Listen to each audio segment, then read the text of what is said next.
Modern thought में अगर हम बात करें तो सबसे पहले आता है जर्मन। इनका अगर हम सीक्वेंस देखें तो सबसे पहले है हम्बोल्ट, उसके 10 साल बाद जन्म होता है रिटर का। वैसे दोनों एक दूसरे के कंटेम्प्रेरी हैं, इनका डेथ ईयर सेम है, ठीक है। उसके बाद आता है पेशल। पेशल के 1833 में, उसी टाइम पे रिश्तहोफन उसी टाइम के हैं। फिर उसके बाद आता है रेडजल, उसके बाद हेटनर, और हेटनर के ही टाइम के है एल्ब्रेक्ट पेंक, और फिर आता है लास्ट में ट्रॉल, ठीक है। ये है सीक्वेंस। उसके बाद है अगर हम इंडिविजुअली देखें फिर सबका इंपॉर्टेंट रोल, तो हम्बोल्ट जो है, देखो हम्बोल्ट और रिटर एक ही टाइम के जोग्राफर्स रहे हैं, ठीक है। अगर इसका 69 का बर्थ था तो 10 साल बाद 79 में जो है रिटर का जन्म हुआ था, लेकिन जो डेथ ईयर है वो दोनों सेम है। डिफरेंस इनमें यही है कि हम्बोल्ट जो था वो एडवेंचरस जोग्राफर्स था, जो कि रिटर जो था वो आर्म चेयर जोग्राफर था। आर्म चेयर जोग्राफर मतलब जो बाहर फील्ड में जाके चीज़ें ऑब्जर्व करके नहीं डिसीजन लेता था या चीज़ें नहीं बताता था। हम्बोल्ट जो था वो एडवेंचरस था, वो घूम कर चीज़ों को ऑब्जर्व करके जो है पता लगाता था। तो हम्बोल्ट के अगर हम इम्पोर्टेंट पॉइंट्स देखें तो सबसे पहला ये मॉडर्न ज्योग्राफी के फादर है। मॉडर्न ज्योग्राफी के फादर हैं, ठीक है। ज्योग्राफी के फादर, खाली ज्योग्राफी के फादर्स हैं हिकेटियस। अरेंज्ड ज्योग्राफी के फादर कौन है? इराटोस्थनीज। और मॉडर्न ज्योग्राफी के फादर कौन है? हम्बोल्ट, ठीक है। उसके बाद आता है इसमें और क्या क्या इंपॉर्टेंट चीज़ें थी जो हम्बोल्ट से रिलेटेड हैं। सबसे पहला यही है कि father of modern geography Humboldt है। उसके बाद ये पहला ऐसा इंसान था जिसने बताया था कि वेजिटेशन और रेन के बीच में एक पॉजिटिव एक रिलेशन है, यानी जहाँ जितने ज़्यादा पेड़ होंगे वहाँ उतनी ज़्यादा बारिश होगी, और जितनी ज़्यादा बारिश होगी वहाँ उतने ज़्यादा पेड़ होंगे। तो पेड़ यानी वेजिटेशन और बारिश के बीच में रिलेशन बताने वाला पहला इंसान यही था। जब इसने लेक वेलेंशिया वेनेजुएला में जब गया था तो वहाँ पे इसने जब नोटिस किया था कि लेक वेलेंशिया जो है वो अपने साइज़ में डिक्रीज़ होती जा रही है, कि वहाँ पे बारिश कम हो रही है। क्यों? क्योंकि वहाँ के आसपास के पेड़ों की कटाई हो रही है। तो पेड़ नहीं होंगे तो बारिश नहीं होगी। ऐसा माना जाता है कि पेड़ बारिश बुलाते हैं, ठीक है। तो ये रिलेशन जो था वो सबसे पहले किसने बताया था? हम्बोल्ट ने। उसके बाद आता है कॉन्टिनेंटैलिटी, परमाफ्रोस्ट, क्लाइमेटोलॉजी, ये सब टर्म्स जो थी वो इसी ने दी थी, ठीक है।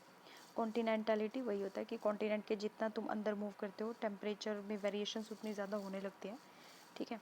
उसके बाद आता है परमाफ्रोस्ट, वही फ्रोज़न लैंड, बर्फ़ से जो जमी रहती है सब लेयर। उसके बाद आता है इसकी इंपॉर्टेंट बुक थी कॉस्मोस, ठीक है।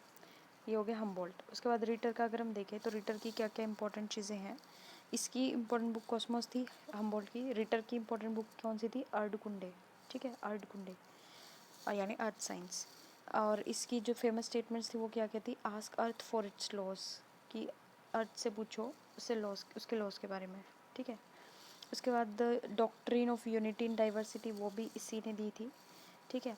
और इसकी फेमस स्टेटमेंट क्या थी? History and geography are inseparable, यानी हिस्ट्री और ज्योग्राफी को आप सेपरेट करके पढ़ नहीं सकते, ठीक है। उसके बाद आता है इम्पोर्टेंट अगर हम देखें, अच्छा रिच्टहोफन के बारे में अगर हम देखें, जो कि पेस्टल के सेम ही टाइम में 1833 का ही जन्म है जिनका। इनके ऊपर इम्पोर्टेंट चीज़ें क्या है? ये मॉडर्न जो मॉर्फोलॉजी के फादर माने जाते हैं, ठीक है। और चाइना में जो लियोस है, ठीक है, जो लियोस बनते हैं, ठीक है, जो डिपोजिशनल लैंडफॉर्म है विंड का, वो जो बनता है वो उसके बारे में स्टडी जो थी वो इसी ने की थी। चाइना के अंदर जो लियस फॉर्मेशन है उसके बारे में रिच्टहोफन ने पढ़ा था। तो फादर ऑफ मॉडर्न ज्योमॉर्फोलॉजी और लियस के बारे में पढ़ा था। उसके बाद आता है रेडजल। रेडजल के बारे में यही है, इसकी एक फादर ऑफ ह्यूमन जोग्राफी माना जाता है, ठीक है, फादर ऑफ ह्यूमन जोग्राफी है, या कई जगह इसको फाउंडर माना जाता है, सिर्फ फाउंडर है ह्यूमन जोग्राफी का। फादर ऑफ पॉलिटिकल जोग्राफी है, ठीक है। पॉलिटिकल जोग्राफी का फादर यही है, क्यों? क्योंकि इसने बुक लिखी थी पॉलिटिशे जोग्राफी। पॉलिटिशे जर्मन वर्ड है, पॉलिटिशे जोग्राफी है। तो इसने जो है पॉलिटिशे जोग्राफी, इसने 2 बुक लिखी थी, पॉलिटिशे जोग्राफी और दूसरी जो थी एंथ्रोपोजोग्राफी। एंथ्रोपोजोग्राफी ह्यूमन जोग्राफी से रिलेटेड थी, इसलिए इसको फाउंडर या फादर ऑफ ह्यूमन जोग्राफी माना जाता है। और पॉलिटिशे जोग्राफी जो इसने बुक लिखी थी, जिसमें इसने जो है टर्म दी थी एक लिबनसरम। लिबनसरम यानी क्या था? जो जोग्राफिकल एरिया है, लिविंग एरिया है किसी ऑर्गेनिज्म का, वो लिबनसरम जर्मन वर्ड होता है लिविंग एरिया के लिए। इसने एक और क्या दिया था, ऑर्गेनिस्मिक थ्योरी दी थी, ऑर्गेनिस्मिक स्टेट थ्योरी, ऑर्गेनिस्मिक स्टेट थ्योरी। देखो रेटजल ने क्या क्या दिया था, 2 बुक दी थी, एंथ्रोपोजोग्राफी और दूसरी क्या थी, पॉलिटिशियन जोग्राफी यानी पॉलिटिकल जोग्राफी। ठीक है, और क्या बताया था इसने, जो पॉलिटिकल जोग्राफी थी उसमें इसने क्या बताया था, लिबनस्ट्रम टर्म दी थी यानी लिविंग एरिया, और ऑर्गेनिस्मिक स्टेट थ्योरी दी थी।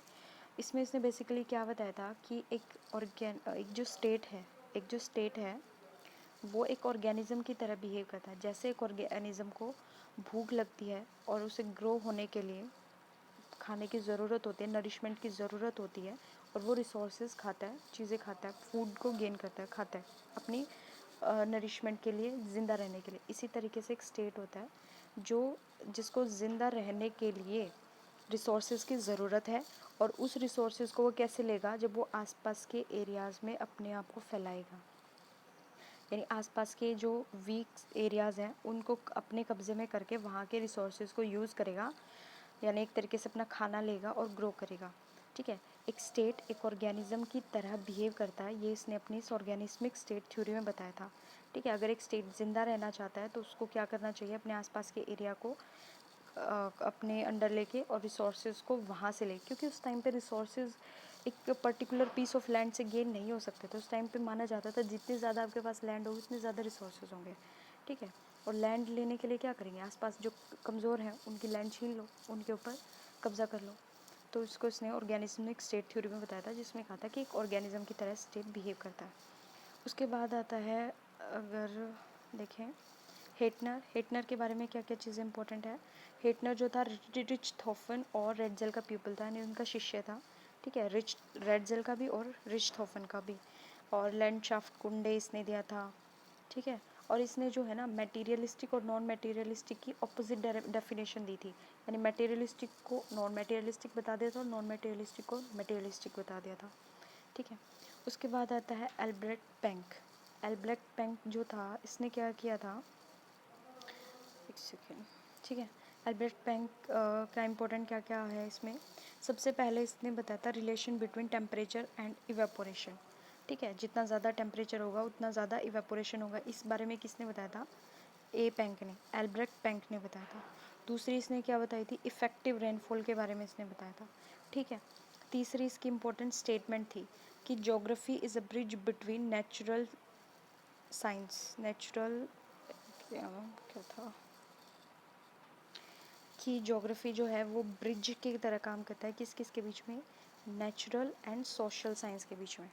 ठीक है, और इसका क्या इम्पोर्टेंट काम था, इसका एल्ब्रेक्ट पेंक का, इसने जो है